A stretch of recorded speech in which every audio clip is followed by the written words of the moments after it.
안녕하세요, 최우섭입니다. 벌써 6월이 한창 지나고 있죠.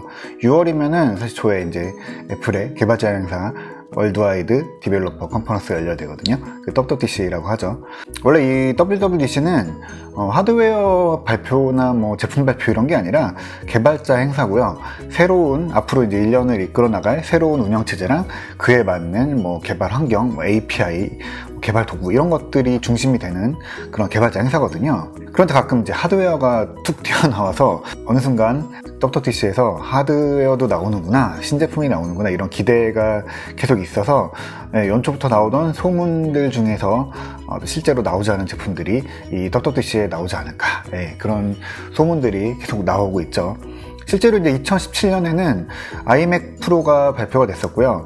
2019년에는 맥 프로랑 프로 디스플레이 XDR이 같이 발표가 됐죠. 이번에도 디자인을 바꾼 신형 iMac이랑 또 몇 년 동안 계속 소문이 끊이지 않았던 ARM 기반 맥이 나올 거다, 이런 소문들이 나오고 있죠. 그래서 오늘은 ARM 기반 맥 이야기를 좀 해볼까 합니다. 아주 오래된 떡밥이죠. 애플의 A 시리즈 칩이 들어간 맥이 나올 거다라는 거예요. 사실 지금도 보면은 A13 바이오닉 프로세서는 지금 세상에서 가장 빠른 프로세서 중에 하나인 거 사실이고요. 여기에 이제 iOS가 더해져서 최적의 성능을 내고 있죠. 그래서 다른 뭐 안드로이드 스마트폰이나 태블릿들이 따라오지 못하는 성능을 내고 있어요. 애플도 이 칩을 두고 이제 데스크탑 클래스라고 말하기도 하죠. 그만큼 이제 ARM 자체의 기본기가 좋아지기도 했고요. 또 애플이 칩을 설계하고 생산하고 그러는 모든 과정들이 자리를 잡아서 좋은 성능을 내고 있습니다. 그래서 이야기가 계속 나오는 거죠. 애플이 ARM 기반 맥을 만들 거다, 뭐 아이패드와 맥이 통합될 거다, 뭐 이런 소문들이 끊이지 않았잖아요. 그리고 2018년 WWDC에서 크랙 페더리기 부사장이 이 둘의 통합은 없다, 맥OS랑 아이패드에 들어가는, 당시에는 iOS였죠. 지금은 아이패드 OS지만 이 두 운영체제가 하나로 통합되고 하나가 사라지고 뭐 이런 거는 없다라고 이제 단호하게 못을 박았어요. 그리고 2019년 지난해 WWDC에서 아이패드 OS로 아예 분리를 해서 아이패드는 새로운 운영체제를, 독자적인 운영체제를 갖게 됐죠. 그러면서도 이 소문이 끊이지 않았어요. 이번에는 루머들이 너무나 확정적으로 ARM 기반의 맥이 나올 거다, 이런 식으로 얘기하고 있어서 저는 사실 루머를 그렇게 믿지도 않고, 뭐 틀려서 믿지 않는다는 게 아니라 나와야지 나오는 거기도 하고요. 지금으로서는 ARM 기반 맥이 잘 상상이 되지 않아요. 그럼에도 하도 나온다고 하니까 도대체 왜 나오고 어떤 목적으로 나올 수 있을까라고 상상을 하는 시간을 좀 가져볼게요. 첫 번째 이야기는 왜 ARM 맥을 사람들이 이렇게 원할까라는 생각을 해봤어요. 왜 기다릴까요? 아무래도 ARM 기반 프로세서들이 열과 뭐 전력 소비가 적고 그만큼 이제 배터리 이용 시간이 길어지는 그런 특징을 갖고 있기 때문에 맥에서도 조금 더 배터리 오래 썼으면 좋겠다, 뭐 아이패드처럼 쓰고 싶다, 이런 생각을 하시는 것 같아요. 그런데 저는 이 이유에서도 ARM이 들어가는 맥에 대해서는 조금 뭐 회의적일까요? 뭐 설령 나온다고 해도 우리가 생각하는 형태의 맥이 아닐 것 같다 라는 생각을 해봐요. 이거 바로 이제 ARM 프로세서의 특징 때문이에요. ARM 프로세서는 전력 효율을 바탕으로 설계가 시작됐던 CPU예요. 그래서 자꾸 효율이 높아야 돼요. 근데 높은 성능을 시장이 원하니까 점점 성능이 높아져서 저전력에서 고성능으로 넘어오고 있는 단계고요.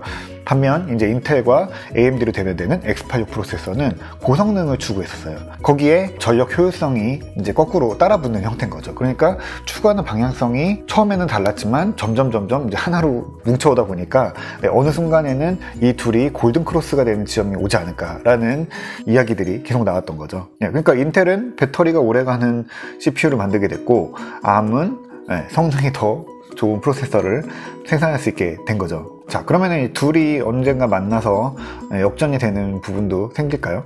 그거에 대한 기대가 바로 ARM 맥에서 표현되는 것 같아요. 그런데 그냥 CPU로 바꾸면 이 맥이 ARM 기반의 맥이 될까요? 일단은 그 굉장히 기술적으로도 또 이 생태계적으로도 굉장히 어려운 문제거든요. 근데 저는 다 떠나서 그 어쨌든 뭐 공돌이들을 갈아 넣어서 공밀를 할 수도 있을 것 같긴 한데, 저는 일단 필요성에 대해서 그렇게 공감이 되지는 않거든요. 왜냐면 지금도 맥북의 배터리 배터리는 10시간 정도 갑니다. 맥북 에어 같은 경우에는 뭐 제가 15시간 정도씩도 써보기도 했었고요.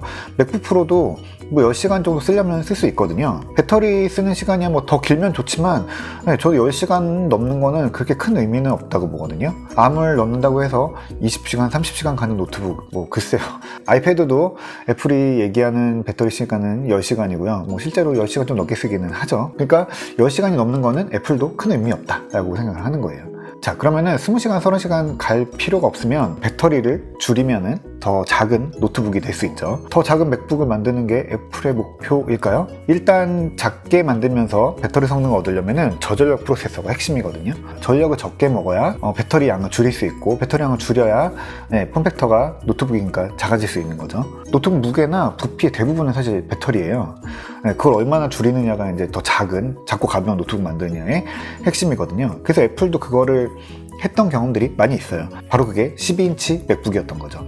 인텔의 저전력 프로세서인 코어 M 프로세서를 넣었었어요. 아주 얇고 예쁘고 스타일리시했죠. 너무 좋은 노트북이었어요. 근데 그게 작년에 이제 사라지게 됐죠. 일단은 시장에서 성능에 대해서 좀 아쉬움이 많았어요. 그러니까 글 쓰고 뭐 웹서핑하고 음악 듣고 뭐 그런 정도로는 저도 굉장히 좋았는데, 그 이상의 뭔가를 하려고 하면, 그러니까 맥에 기대하는 조금 더 생산적인 일들을 하려고 하면 오히려 이제 아이패드보다 답답해지는 상황이 벌어지는 거죠. 그러니까 영상을 편집한다거나 포토샵, 뭐 음악 작업 이런 거 할 때 아무래도 조금 아쉬운 게 그 코어 M 프로세서거든요. 굉장히 저전력이니까요. 그래서 애플이 내린 결론은 성능과 전력의 현실적인 타협점, 바로 그게 신형 맥북 에어라고 저는 보고 있습니다. 자, 그러니까 결국에는 맥은 중요한 게 성능이라는 게 여러 가지 증명이 됐던 거예요. 그 ARM 프로세서의 성능 이야기로 다시 돌아갈 수밖에 없거든요. ARM 프로세서 분명히 좋아요. 성능 굉장히 좋아졌고, A13 바이오닉 프로세서 성능 어마어마합니다. 벤치마크 테스트도 진짜 PC 못지않은 결과를 내요. 근데 그게 X86, 그러니까 인텔 프로세서와 직접적으로 비교할 수 있을까요? 저는 좀 그건 아니라고 보거든요. 이게 특성이 다르고요. 대체로 이제 ARM 같은 경우에는 특정 명령어 처리에 특화되는 경우들이 있어요. 그러니까 어떤 명령을 줬을 때 그걸 좀 더 빨리 처리할 수 있도록 뭐 명령어 세트라든지 이런 걸 만들어 놓으면 굉장히 특정 업무에 대해서 빨리 처리할 수 있어요. 특히 이제 이 ARM 프로세서들이 스크립트 처리에 굉장히 강해서, 그래서 모바일 OS에 최적화가 돼 있고요.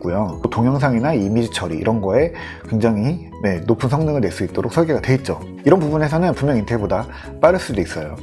사실 우리가 쓰는 대부분의 기능들도 이 안에서 해결될 수도 있거든요. 여기다가 이제 뭐 iOS, iPadOS 명령어들이랑 API 이런 것들이 개발 환경이 이 CPU에 딱 최적화가 돼 있어서 성능을 거의 이제 100% 끌었을 수 있는 그런 환경이 만들어져 있죠. 그런데 ARM 프로세서가 아무리 좋아진다고 해도 그 범용적인 역할, 그러니까 뭘 맡겨도 이를 처리해내는 그런 범용적인 역할은 아직까지 인텔 프로세서를 따라가기는 저는 어렵다고 보고 있어요. 맥은 사실 생각보다 많은 부분에서 쓰여요. 우리가 뭐 영화 보고 웹서핑하고 일하고 이런 정도 넘어서 개발이나 창의적인 창작 작업들 이런 데 굉장히 많이 쓰이잖아요. 그래서 더 고성능이 필요한 게 사실 맥이기도 하고요. 그래서 그 앱들이 각각 CPU나 GPU 이런 자원들을 끌어내서 쓰는 방법도 굉장히 다양해요. 근데 ARM으로는 사실 그런 원하는 성능이 만들어지기 쉽지 않고요. 또 결국에 이제 맥북 프로, 뭐 맥 프로 이런 고성능 기기를 만들기는 인텔 CPU를 대체하기는 저는 어렵다고 봅니다. 당장 보면은 X86 프로세서 가장 큰 특징이 부동소수점 연산 능력이 굉장히 높다는 건데요. 이게 좀 어려운 이야기일 수도 있는데, 특히 이제 게임이나 그래픽이나 무슨 연산을 할 때 많이 쓰는 성능이에요. 이게 예전에는 뭐 인텔과 AMD 성능 경쟁이 엄청 심할 때 인텔이 AMD를 확 앞서가게 되는 게 바로 이 FPU 부동소수점 연산 능력이 좋았기 때문인데, 이게 그냥 운영체제 돌리고 이럴 때는 큰 차이가 안 나는데 응용 프로그램 돌리고 뭐 포토샵하고 뭐 영상 편집하고 게임하고 이럴 때는 병목 현상이 일어날 수 있거든요. ARM도 요즘에 이 FPU 부동소수점 연산을 강화하기 위해서 여러 가지 뭐 부가적인 기능을 넣기도 하고 별도의 트랜지스터를 넣기도 하거든요. 근데 그런 식으로 이제 만들어낼 수 있는 가능성이 있기는 한데, 그렇게까지 해서 맥에 ARM을 넣어야 될까 하는 생각을 저는 하는 거죠. 결론적으로 저는 아직도 이 ARM 기반 맥에 대해서는 조금 조심스러운 입장이고요.